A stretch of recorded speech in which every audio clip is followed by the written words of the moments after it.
The night was freezing, the streets empty, and a homeless teen huddled beneath a street lamp, clutching his thin hoodie tighter around his shaking body. He had nothing left, no home, no food, no warmth. He was freezing, starving, and invisible to the world. Just a homeless teen trying to survive one more night. People walked past him every day, never stopping, never asking, never caring. They never even noticed the shivering boy standing alone in the falling snow. But today, he wasn't alone. Draped over his shoulders was an injured German shepherd. Bleeding, barely conscious, its police vest torn, its tags muddy and scratched. The boy staggered into a small convenience store, his lips blue from the cold. He had nothing left. No food, no shelter, no family. Just one last crumpled $5 bill, his final lifeline that he reached into his pocket and pulled out his last $5. The only money he had left in the world. The cashier frowned. "Kid, you don't have enough." But the boy didn't back down. "I don't need food," he whispered. "I need help for him."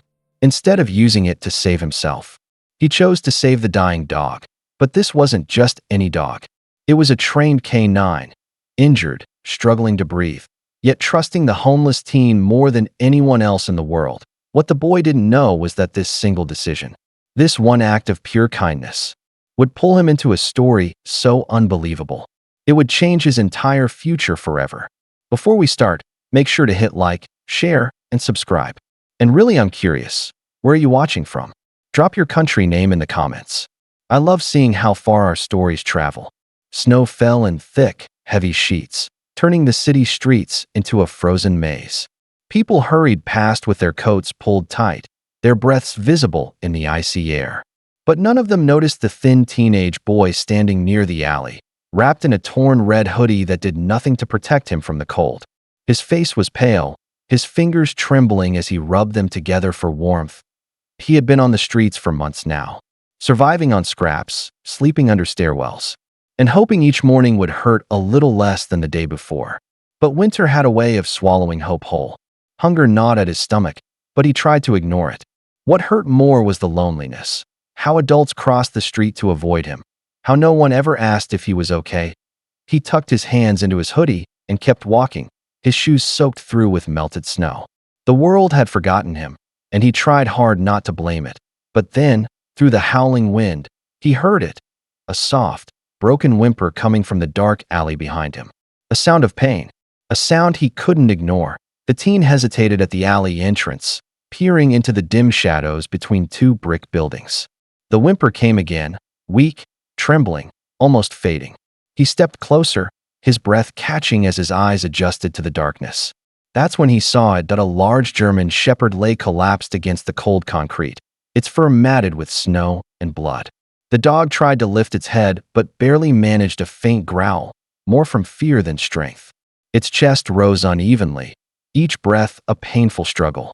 The teen knelt slowly, palms open, speaking in a soft whisper. "Hey, it's okay. I'm not here to hurt you."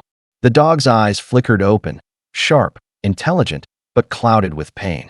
That's when the teen noticed the torn K9 police vest strapped around its body, one side ripped, the badge barely visible under streaks of dirt. This wasn't just any dog. This was a trained police partner. Someone's protector. Someone's hero. And yet here it was, abandoned, bleeding, freezing. The dog tried to push itself up but collapsed again with a painful whine. Without thinking, the teen shrugged off his backpack and slid his arms under the dog's body. He strained, staggering as the heavy shepherd's weight sank into his shoulders. Cold wind bit at his face, but he tightened his grip. He couldn't leave the dog here, not to die alone in the snow. By the time the teen stumbled out of the alley and into the street, the dog's weight was dragging at his shoulders, each step heavier than the last. Snow clung to the dog's fur and to the boy's hair, melting into cold streaks that ran down his neck. He looked around desperately until he spotted the warm glow of a small convenience store across the road. Pushing the door open with his elbow, he staggered inside. The sudden heat hit him like a wave, but the cashier looked up with suspicion. "Hey kid, what are you doing? Is that dog hurt?" The boy nodded breathlessly. I need help. Please." He set the dog gently against the counter, its head resting on his lap, eyes half closed. The teen reached into his pocket with trembling fingers and pulled out a crumpled $5 bill. the last he had. He held it out with hope and desperation. "I don't need food," he said softly. "Just something to help him." The cashier frowned. $5 won't buy much. And I'm not running a vet clinic.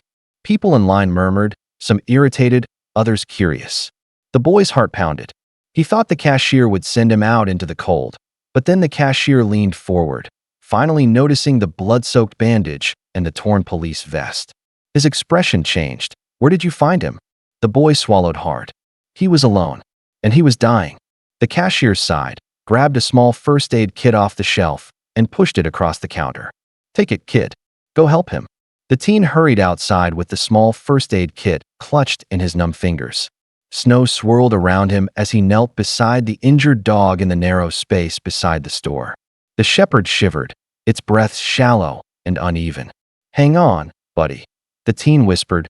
Opening the kit with shaking hands, he cleaned the blood around the torn vest, wincing each time the dog whimpered. I know.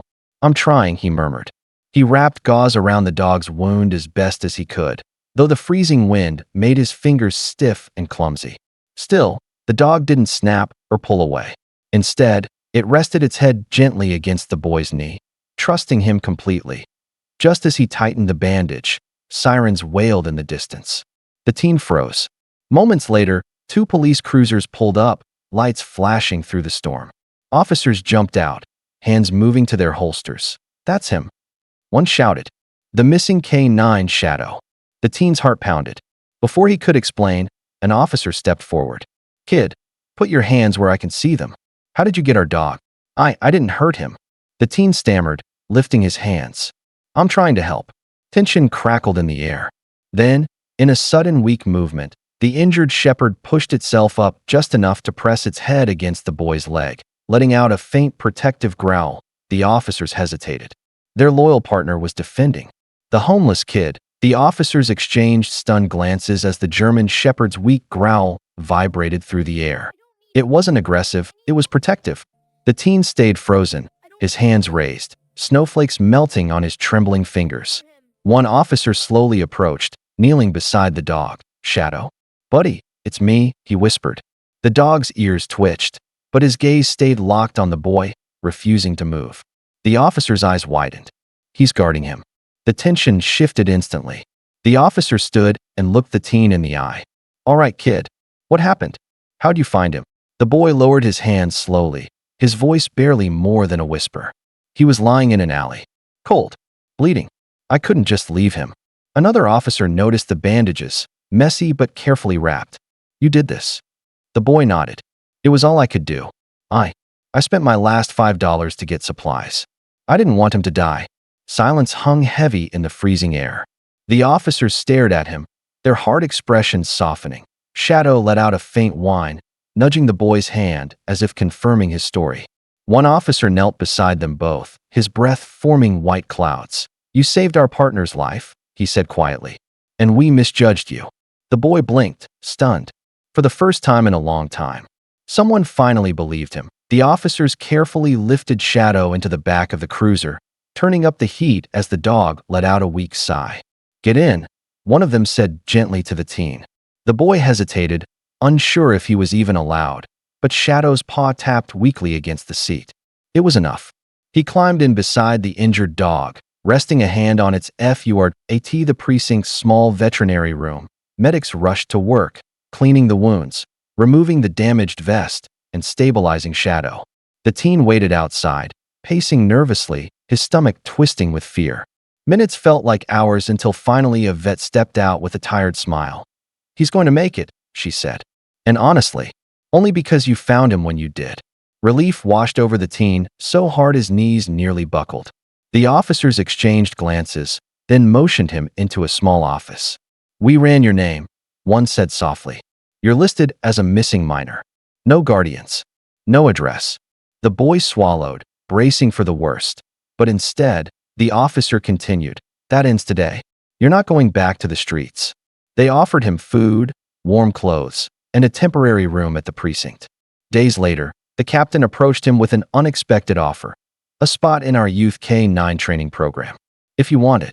Shadow, now recovering, limped forward and nudged the boy's hand. The teen smiled through tears. He had spent his last $5 and gained a partner, a family, and a future he never thought possible.